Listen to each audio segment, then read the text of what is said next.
Nosso Messias, Senhor Jesus Cristo, já havia suportado os sofrimentos causados pelos homens sanguinários de seu tempo. À medida que tomamos consciência das pessoas por trás da crucificação atroz de nosso Salvador através dos testamentos da Bíblia, nos deparamos com uma pergunta perturbadora. O que aconteceu com esses homens que causaram a queda de nosso Messias? Neste vídeo, vamos nos aprofundar nas mortes horríveis dos homens que mataram Jesus Cristo. Mas primeiro peço seu apoio com o seu gosto de sua assinatura e não se esqueça de ativar o sino para você não perder nenhum dos nossos próximos vídeos. Agora que você fez isso, vamos começar com o infame governador Pôncio. Os historiadores pilotos sabem muito pouco sobre o juiz cruel que anulou os gritos da multidão para condenar Jesus à morte. Mas eles sabem que ele nasceu na Itália ou na Escócia, além de servir como prefeito romano da Judéia. Ele também foi o governador durante o ministério de Cristo. De acordo com Felo de Alexandria, um filósofo judeu que viveu no ano 58 depois de Cristo, ele foi um juiz terrível que roubou das pessoas, as executou sem julgamento e foi extremamente cruel na Bíblia. João 18:37 revela Pôncio Pilatos questionando Jesus sobre ser rei, ao que Jesus respondeu: "Você diz que eu sou um rei, para isso nasci, e para isso vim ao mundo, para dar testemunho da verdade." Segundo o historiador romano Tácito, Pôncio Pilatos foi removido de seu posto e enviado de volta a Roma por usar força excessiva. Mas isso não acontece. Termina aí. De acordo com Eusébio de Cesarária, Pôncio Pilatos cometeu suicídio por ordem do imperador Calígula para tornar sua morte mais horrível. Disse que seu cadáver foi jogado no rio Tíber, onde os cientistas encontraram evidências de sua existência, como se a crucificação não bastasse. A próxima pessoa em nossa lista encontrou seu destino, garantindo que Jesus Cristo desse seu último suspiro na cruz. Cassius Lenus, um centurião romano, conhecido como o soldado que perfurou o lado do peito de Cristo. O nome do centurião de Capidóia, Turquia, é dado no Evangelho de Nicodemos, um livro proibido da Bíblia, embora nenhuma história bíblica revele seu nome de acordo com o livro proibido.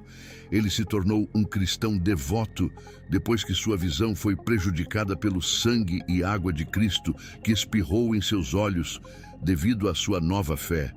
Ele foi preso e decapitado como um dos primeiros mártires. Por muito tempo acreditava-se que sua cabeça decapitada possuía poderes mágicos e curou o rei Herodes da Judéia, um homem que também sofreu uma morte horrível por planejar a morte de Cristo durante seu reinado, de 74 a 4 a.C. Rei Herodes, um fantoche de Roma, supervisionou o independente, mas ainda fortemente em território influenciado da Judéia. Na Bíblia podemos ver o rei Herodes retratado como um homem terrível, que não teve nada a ver com a crucificação de Jesus Cristo. No entanto, o que ele fez foi além da crueldade, pois assassinou ferozmente pessoas inocentes depois de saber da chegada do Filho de Deus. Ele estava obcecado em destruir nosso Messias antes que pudesse amadurecer, temendo um potencial rival ao trono, e iniciou um massacre, massacrando todos os bebês em Belém. Com 2 anos ou menos, uma voz foi ouvida em Rama, choro e alta lamentação. Raquel chorando por seus filhos, recusando-se a ser consolada porque eles não existem mais. Mateus 2:8.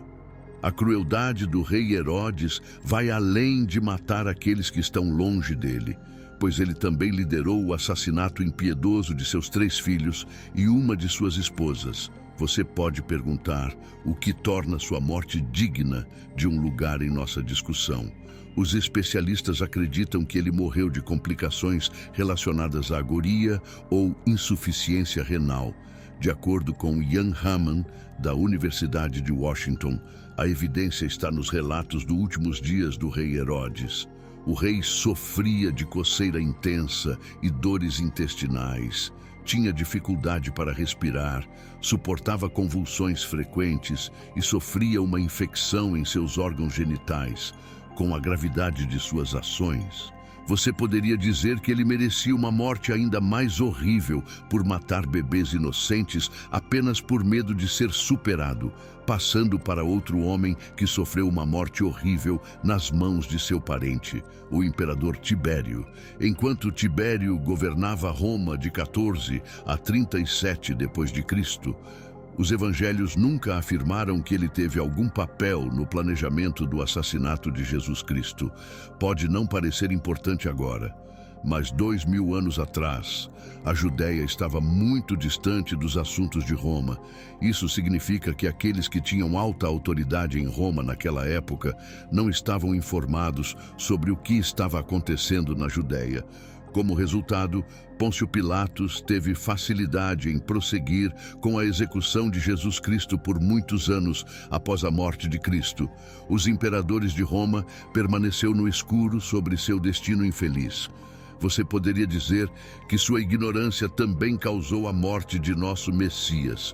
O historiador romano Suetônio afirma que o imperador Tibério foi envenenado, faminto e sufocado com um travesseiro por seu sobrinho neto Calígula, que se tornou um dos imperadores romanos mais infames. O próximo da lista é alguém que você pode comparar a um amigo desleal, um dos seguidores de Cristo. O apóstolo Judas Iscariot. Judas Iscariot foi um dos 12 apóstolos de Cristo que entregou seu mestre às autoridades que levaram à sua crucificação. Em troca de 30 moedas de prata, Judas voluntariamente ofereceu-se para trair seu mestre sem vergonha, levando soldados romanos ao jardim do Getsêmani e beijando Jesus para que os soldados pudessem identificá-lo. Atos 1:18.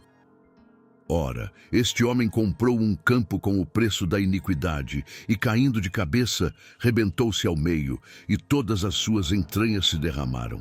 Não muito tempo depois de sua traição, Judas Iscariotes morreu de uma morte vergonhosa, enforcando-se após devolver as moedas de ouro e se arrepender de suas ações.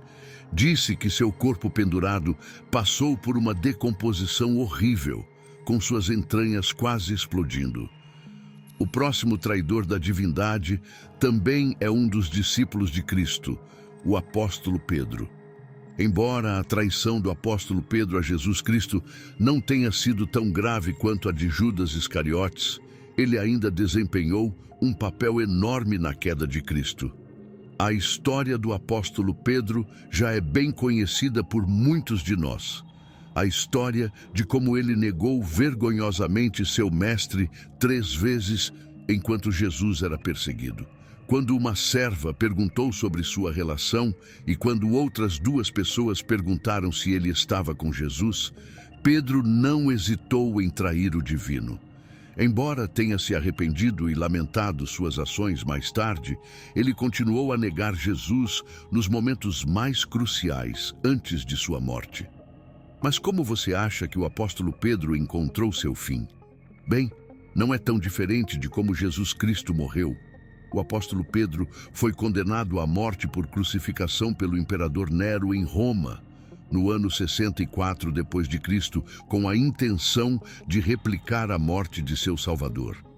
No entanto, sentindo-se indigno de morrer da mesma forma, o apóstolo Pedro foi crucificado de cabeça para baixo, tornando sua morte ainda mais temível. Finalmente, chegamos ao último homem responsável pela morte de nosso Salvador. Quando Jesus foi condenado à crucificação durante sua prisão, o sumo sacerdote José Caifás seguiu a tradição judaica e ordenou sua prisão no templo até que um conselho de sacerdotes ouvisse seu caso, com a clara intenção do sumo sacerdote de matar Cristo imediatamente. Ele executou seu plano em segredo, e assim o veredicto foi anunciado sob o manto da escuridão. Caifás e seu sogro Anás conspiraram juntos para eliminar nosso Messias, usando sua influência e poder como líderes religiosos de destaque durante o ministério de Cristo. Após ser interrogado, Jesus Cristo foi transferido diretamente para Caifás, que era sumo sacerdote há cerca de 12 anos na época. Apesar de não ter autoridade para ordenar a morte de pessoas, Caifás acusou Jesus de blasfêmia e o condenou à morte com a ajuda do governador Pôncio Pilatos. Diz a lenda que Caifás viveu muitos anos após condenar Cristo à morte. Por muitos anos, Caifás passou seus últimos dias consumido por uma tristeza terrível e arrependimento pelo que fez a Jesus, e eventualmente morreu de velhice no ano 66 depois de Cristo, na ilha de Creta. Entre todos os outros homens, Caifás pode ter tido a forma menos horrível de morrer, mas somente nosso Deus sabe qual destino infernal ele teve depois do que fez ao nosso Salvador Jesus Cristo. Quando Jesus Cristo morreu e ressuscitou, ele foi procurado por seus anjos. Ao refletirmos sobre as vidas e destinos daqueles que desempenharam papéis cruciais na crucificação de nosso Senhor Jesus Cristo, encontramos uma mistura de justiça divina e misericórdia eterna. A narrativa que exploramos não apenas detalha as ações dos que foram diretamente responsáveis pela morte de Jesus, mas também nos convida a considerar as complexidades do arrependimento e da redenção. As histórias de Pôncio Pilatos, Cássio Lenas, Rei Herodes, Imperador Tibério, Judas Iscariotes, Apóstolo Pedro e José Caifás sublinham uma verdade inegável. As ações humanas têm consequências, tanto neste mundo quanto no próximo. A Bíblia nos ensina sobre a justiça de Deus, que é ao mesmo tempo rigorosa e compassiva. As mortes trágicas e as consequências eternas, enfrentadas por aqueles que traíram ou prejudicaram o Filho de Deus, destacam a seriedade do pecado e a realidade da justiça divina. No entanto, também somos lembrados do poder do arrependimento e da possibilidade de redenção, como visto na transformação de Cássio Lenas e no arrependimento de Pedro após negar Cristo. Esta reflexão nos leva a uma avaliação pessoal de nossas próprias vidas e ações. Somos chamados a buscar a misericórdia e o perdão de Deus e a viver de uma maneira que honre e glorifique o sacrifício de Jesus na cruz. Que possamos aprender com os erros daqueles que vieram antes de nós e buscar um relacionamento mais profundo e sincero com nosso Salvador.